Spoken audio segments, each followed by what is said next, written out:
Hey there. Welcome to another edition of the Akashic Portal Weekly, and we are looking at July 10th through, July 6th through the 12th. So we just completed the eclipse portal. So there's been a lot of shifts and changes in terms of what's possible.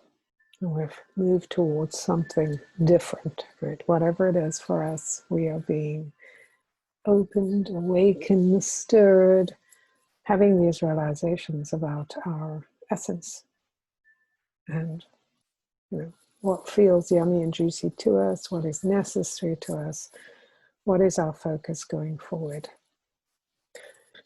Is it from a place of possibility or empowerment, or is it a place from disempowerment?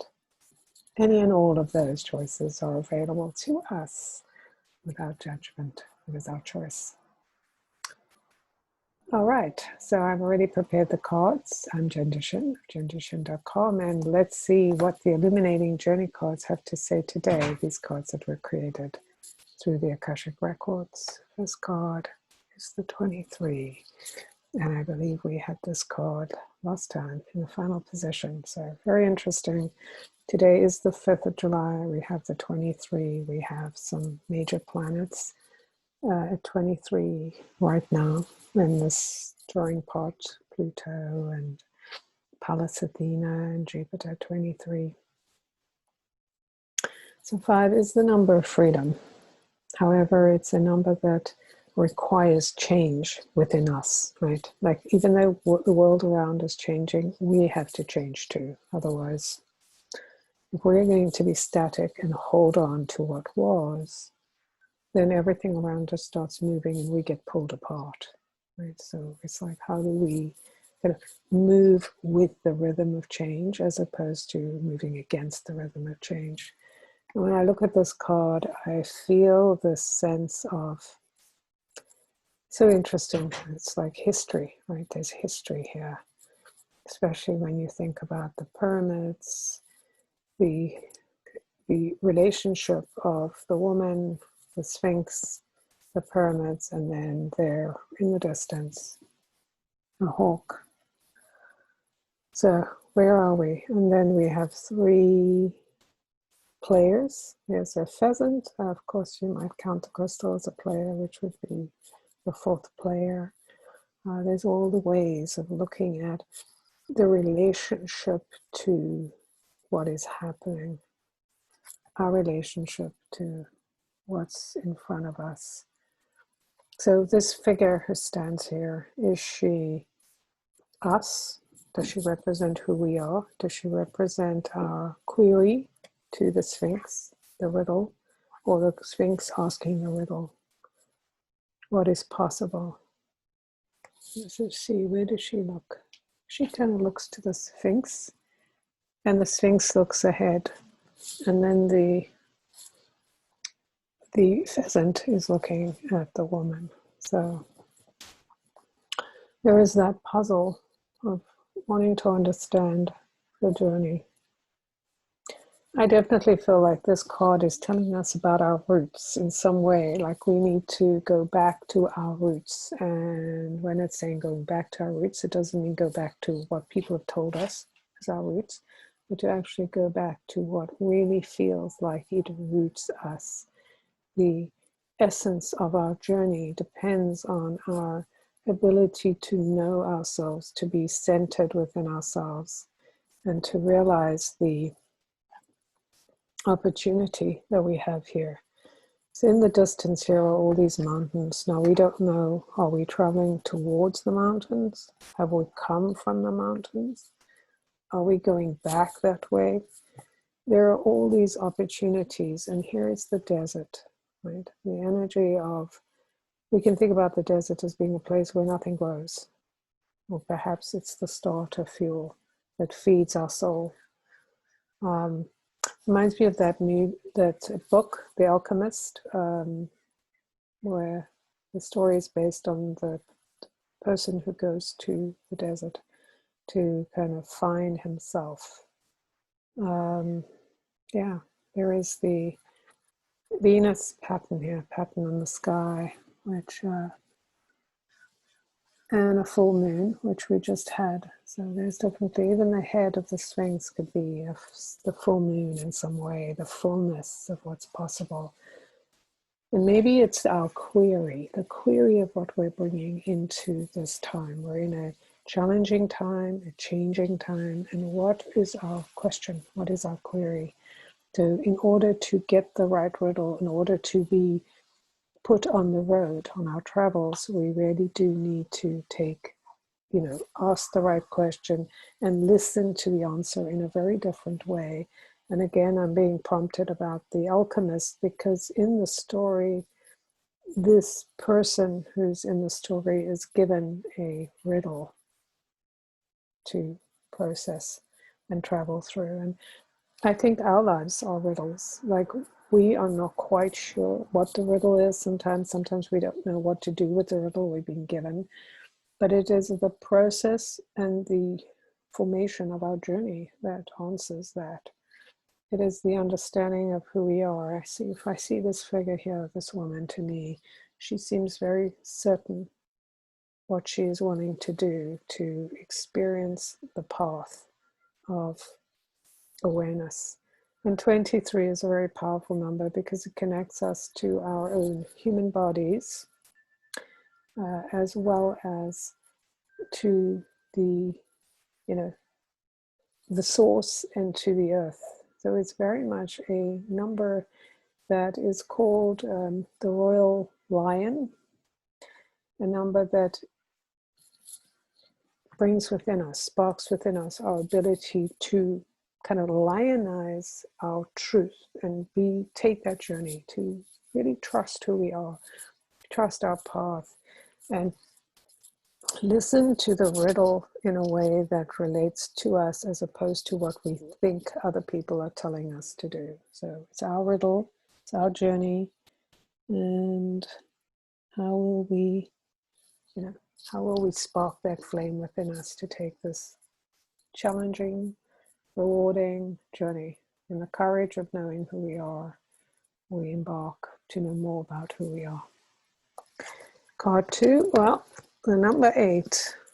Oh, I think we had an 8 last time. Maybe we didn't, but here we go into the idea. Talk about a riddle. The 8 is a number that has 2 zeros linked together. It is one of the only numbers, I believe, that you can just continually recreate without taking your finger off or to stop writing.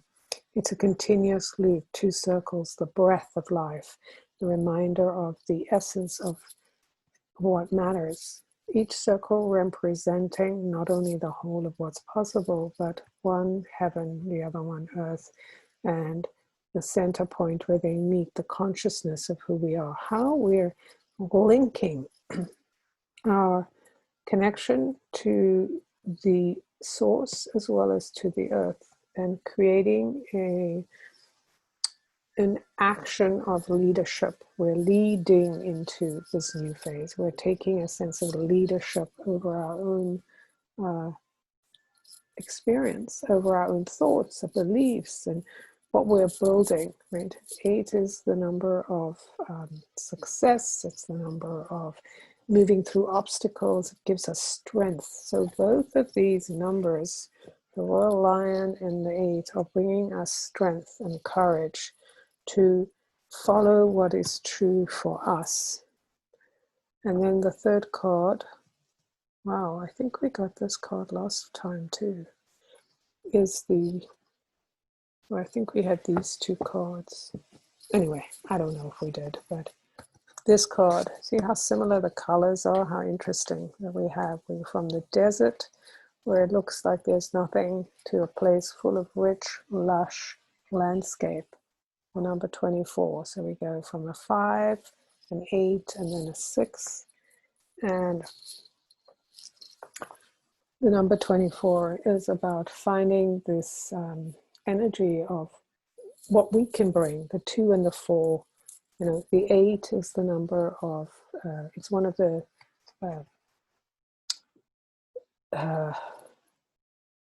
manifesting numbers. It's the highest frequency of manifesting in the root numbers, which go up to 9. So 8, 2 and 4 are also manifesting numbers. They're about making things real.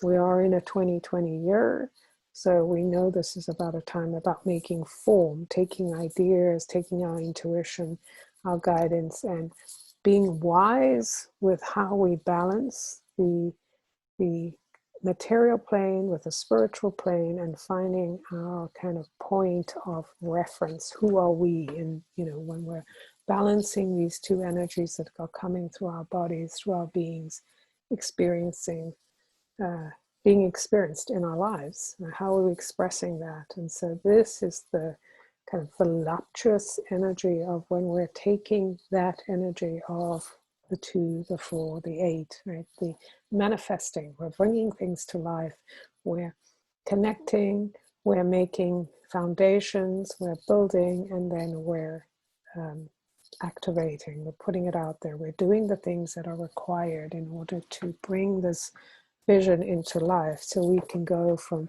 feeling like, I don't know who I am, I don't know what my journey is, but I'm willing to take it, give me the riddle so I can go to this place, which feels like this is the vision of what I want to feel. What I visualize is a world of voluptuousness, a world of abundance, a world of possibility where things feel very connected. I want to be in that place of peace where there's water, there's air, there's birds, there's joy, there's the opportunity to discover new things, and it feels very spiritual as well as very, very physical, like the earth is abundant. And this card on the other side feels the same, but in a very different way. So there is that sense of possibility, and this is like the possibility realized, or the idea of where we're going, using the 8 as a tool, as a level, as a way to think.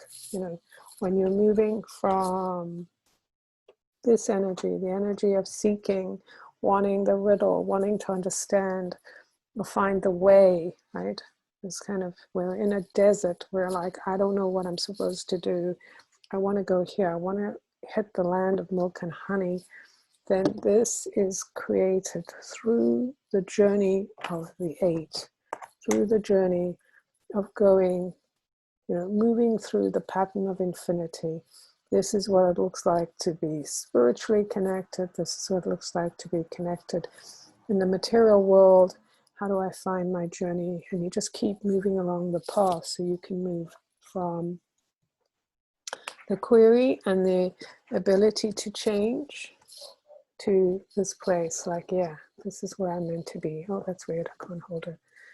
This is where I'm meant to be. This is this is how I want to be in my world. This is the kind of energy I want to feel. All of this richness, right? Neither of these are wrong. Neither of these worlds are wrong. They're just different places to be, right? So one holds the intention and the vision of, this is what I'm looking at. This is my query. How do I make this happen? What do I need to do? And then the riddle is the number 8. Here, take the path of the number 8 and see what you can bring into fruition. Just thinking about your breath, thinking about how you can not only attend to the small things, the details and all of that, but how you want it to look. What is the overall picture of the thing you want to create?